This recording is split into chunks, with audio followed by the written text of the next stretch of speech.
Yo, what's up mga master? Mark Music here. Paano ba gumawa ng solo? Yan yung karamihan nating tanong. Meron akong scale, alam ko na yung family chords, alam ko na yung mga triads, alam ko na yung mga mode, pero paano ko gagawin yung solo? Yan. Bigyan mo na ako ng disclaimer. Di pa ako professional na gitarista. Nagtuturo lang po ako base sa alam ko at sa sarili kong research. Nasa sa inyo na yan kung susundin nyo to o hindi yung mga tinuturo ko. Let's go! Para sa ating tutorial mga master is gagawa natin to ng lead o solo yung chord progression na to. Yan. Simple at maintindihan yung mga master kung paano ang formula nito mga master para magawa ng solo. Let's go! Ito na mga master, ituturo ko na sa inyo mga master kung paano gumawa ng lead dito mga master sa ating chord progression. Ang unang-una, tutukuyin muna natin sila mga master kung anong chord progression sila mga master. So, meron tayong chord progression na 1, 6, 4, 5. 1, 6, 4, 5. Ang sunod niyan mga master is tutukuyin na natin yung kanilang mga modes bawat chords. Yan, modes bawat chords mga master. So sa ating G meron tayong Ionian, sa ating E minor meron tayong Lilian. Yan, nabubulol ako dito mga master. Ating C naman meron tayong Lydian. Sa D natin meron tayong Mixolydian. So ito na yung ating Ionian mode mga master, isulat natin dito. G to G yan siya mga master. Sunod natin mga master is meron tayong Lilian. Yan, nabubulol talaga ako dito mga master. Pasensya na kayo mga master.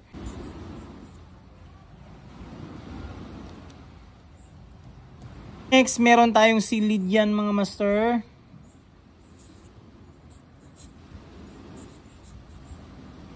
At yung pang-apat natin mga master is yung ating D Mixolydian.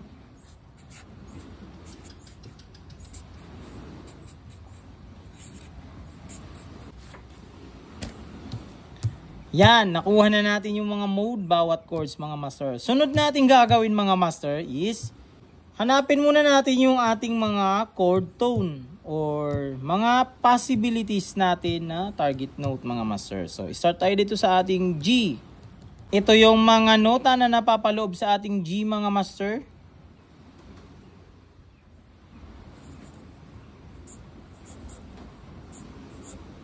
Ito naman yung napapaloob na nota sa ating E minor mga master.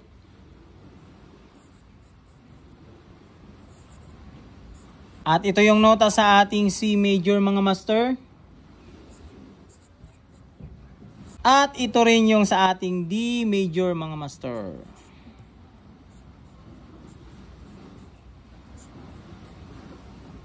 Yan.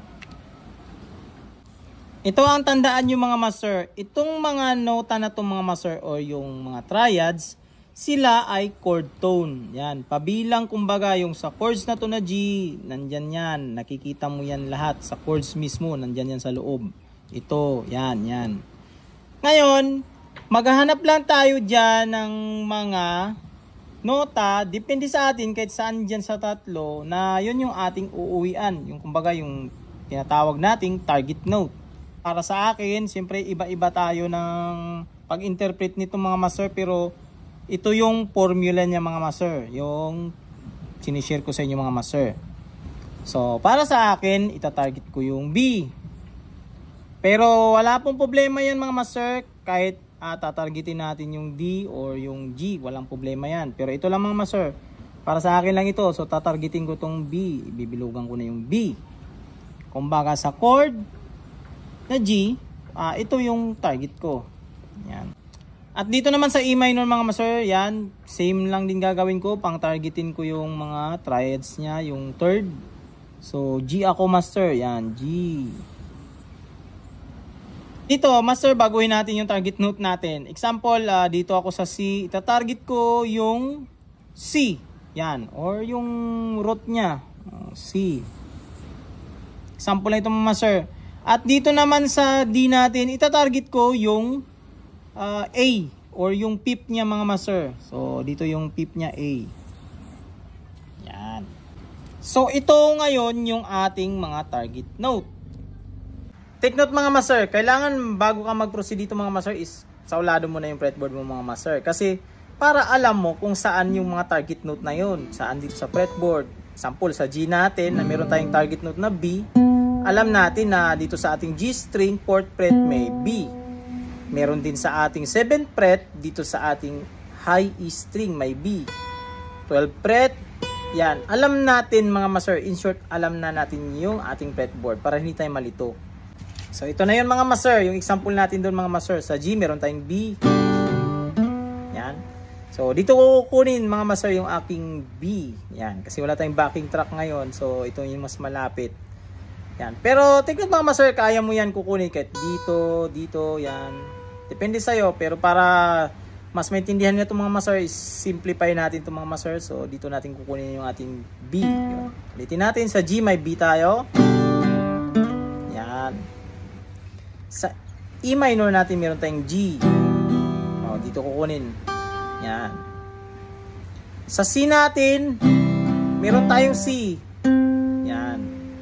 At sa D natin, meron tayong A. Yan.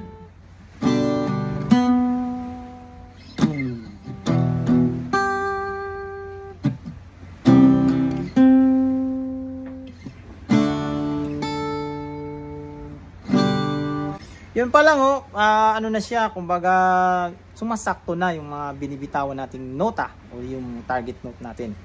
Ngayon naman, kukonstruct tayo ng mga ibang nota kasi boring naman na isa-isa lang, di ba?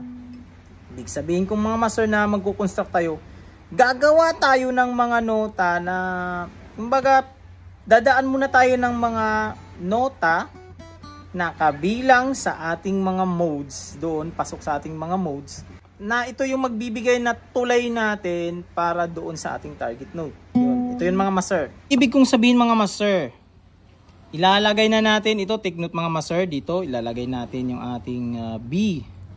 So B sa ating G. Yan, lalagay ko muna dito yung ating mga chord sa gilid para di kayo malito mga master. So, ito yung mga target note natin. Sa G, meron tayong B. Sa E minor natin, meron tayong G. At sa ating C is may C tayo. At sa D, meron tayong A. Yan. So, ito na yung mga target note natin, mga master.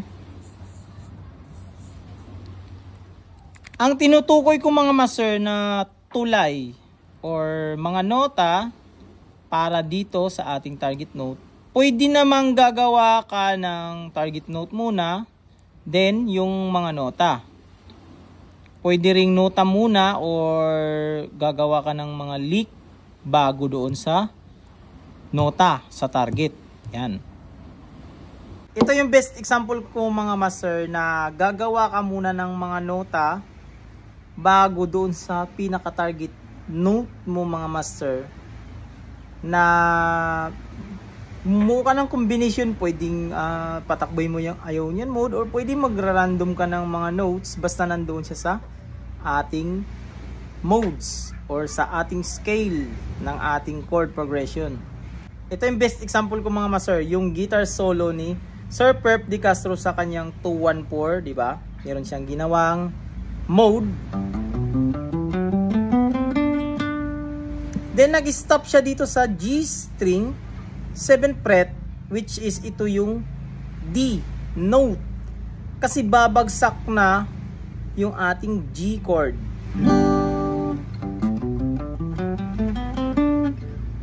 Yan. So dito siya nag-target. Yan, yung ating D note na kasama siya doon sa triads. Siya yung fifth ng G chord. Kaya depende yan mga master kung saan ka kukuha ng target note mo, pwedeng sa fifth, sa third, or sa root. Yan. So ito yung mga master, para sa example natin na ito mga masters, pipik lang ako ng 4 na nota. Example ko, meron akong, ito example lang, meron akong D, E, G, A, bago yung target note. So try natin, meron tayong D, E, G, A. Yan. Bago yung ating target note. At sa susunod nating chords mga master, E minor. Sa E minor, dadagdagan ko siya ng nota. Depende mga master, pwede mong dagdagan ng nota, pwedeng bawasan. Ito ay depende mga master sa anong gagawin mong kanta. Mabilis ba siya, mabagal, or gusto mo ba ng maraming nota, komplikado. Depende yan sa'yo, basta doon ka nakabase mga master.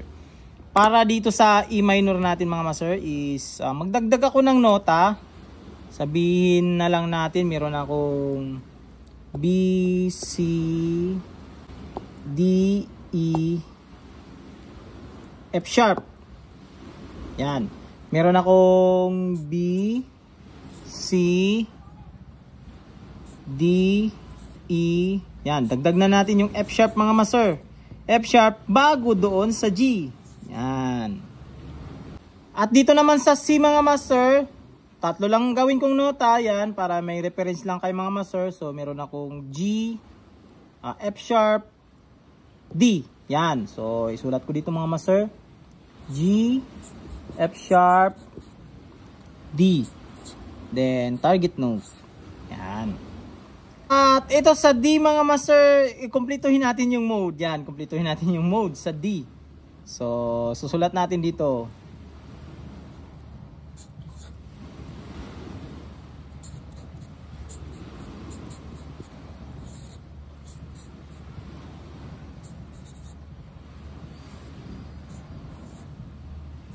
Then, bagsak sa A. Yan. Para lang meron lang kayong reference mga master. Yan. Pero ito mga master, depende yan sa inyo mga master kung ano ang i-combine nyo ilang nota. Basta take note, tatiming siya mga master at hindi kayo mahuhuli. Yan. Importante dito na hindi kayo mahuhuli sa chords. Na paglipat ng chords, baka dito pa rin kayo. So, hindi na sila magtutugma mga master. So, itry natin to sa gitara mga master.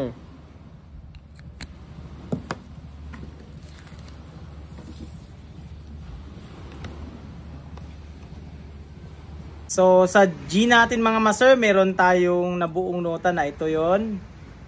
D, E, G, A, tapos target note B bago yung ating chords.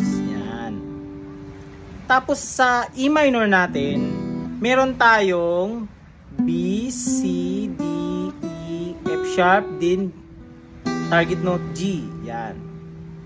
At sa ating C, meron tayong target note na C. Nilagay natin doon, tatlong nota lang. Meron tayong G, F sharp, D, bago C. Yan. At sa D natin, ginawa natin yung mode. Yan. So, dito natin kukunin yung ating mode sa G string 7 fret para meron tayong bass. Yan. Kasi yung gagawin ko ngayon mga master is mag finger style lang ako mga master kasi wala tayong backing track. So, sa D, ito yung gagawin natin. Yan. Yan. Tapos target natin yung A note dito sa ating B string 10 fret. Yan. Or siya yung tip na ating D. Yan. Ito yan mga master. Yan, G. Tapos gagawin na natin ulit yung ating mga nota. Yan, E minor. Tapos sa C, tatlong nota lang. Tapos sa D, O. Yan.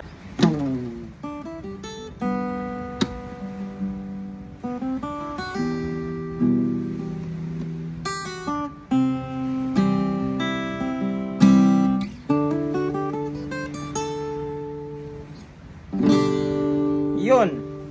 Diyan na papasok yung mga technique, mga master, mga tricks, yung may mga slide, hammer on, pull off, yan. Mga ganon. Depende na yan sa iyo mga master, sa daliri mo, sa mga aral mo na mga technique, mga tricks, kung paano yung mga sweep picking. Depende na yan sa iyo kung paano mo i-apply. Sample, gayahin ulit natin yan yung nasa formula natin mga master, pero ang gagawin ko, gagamit ako ng slide. Pa natin kanina is D, E, yan, tapos G, A, tapos target note na B. Ang gagawin ko, gawin ko siyang slide. Diba? Ito na. Yan. Tapos yung kanina is ginawa natin ganito. B, C, D, E, F sharp, tapos target note G. Paglipat natin ng E minor. Gagawin ko hammer on. So, ulitin natin mga master. Hammer on.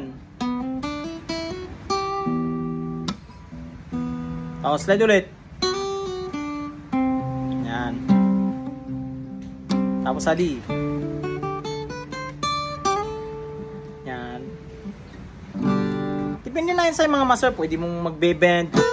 Kaya maganda pag meron kang kasabay na backing track. Makakagawa ka, makakapag-tricks ka. Magandahan sa formula na to mga master, yan, pag malaman mo itong ginawa natin na to mga master, pwede na pag sunod na ikot natin, example, yung unang ikot natin ng chords, ito yung mga target note natin, yan.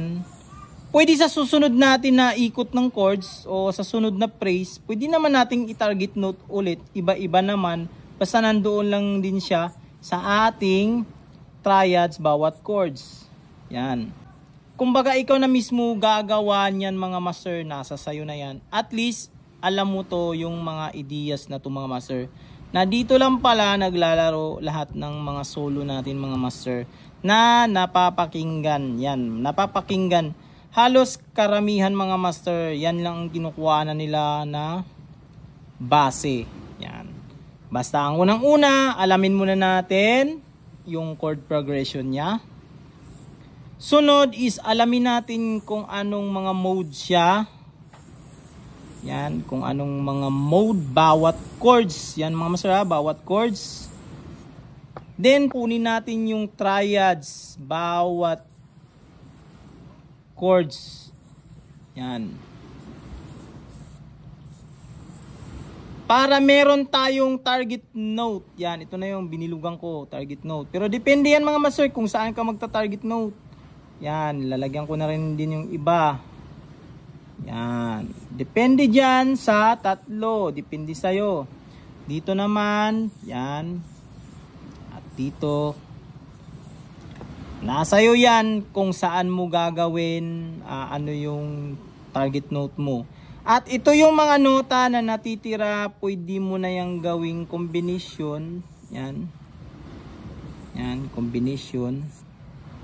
Yan, ganun din dito, gumawa ka ng combination para magdugtong-dugtong na yung ating mga nota. Yan. At marami ang possibilities na mga combination dyan mga master.